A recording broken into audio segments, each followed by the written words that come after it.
প্রিয় সাবস্ক্রাইবার বিন্দু আসসালামু আলাইকুম। আশা করি সবাই ভালো আছেন। আলহামদুলিল্লাহ। আজ আপনার সামনে নিয়ে আসলাম বিপদ মুক্তির আমল।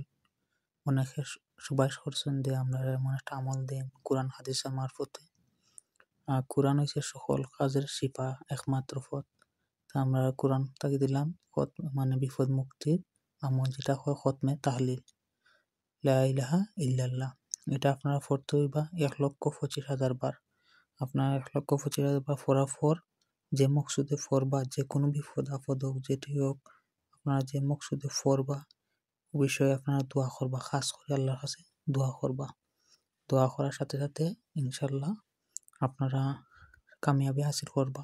তবে এটা কিছু হয়েছে, প্রথমে আপনারা সবচেয়ে ভালো হয় কিছু দুরূদ শরীফ বা সালাতুল হাজত 2 রাকাত নামাজ পড়লে, আর বাদে যারা দোয়া করবা খাস করে পাক সাফ হইয়া কিছু তবরুক বিতরণ কইরা যে পড়ুন, সবচেয়ে ভালো হইব। এটা হাজার হাজার পরীক্ষিত, অনেক বড় বড় বুজুর্গানও পরীক্ষা করছেন, এমনকি আমার পরীক্ষিত আছে। আপনারা ট্রাই করে দেখতে পারেন, ইনশাল্লাহ আপনারা কামিয়াবি হাসিল করবা।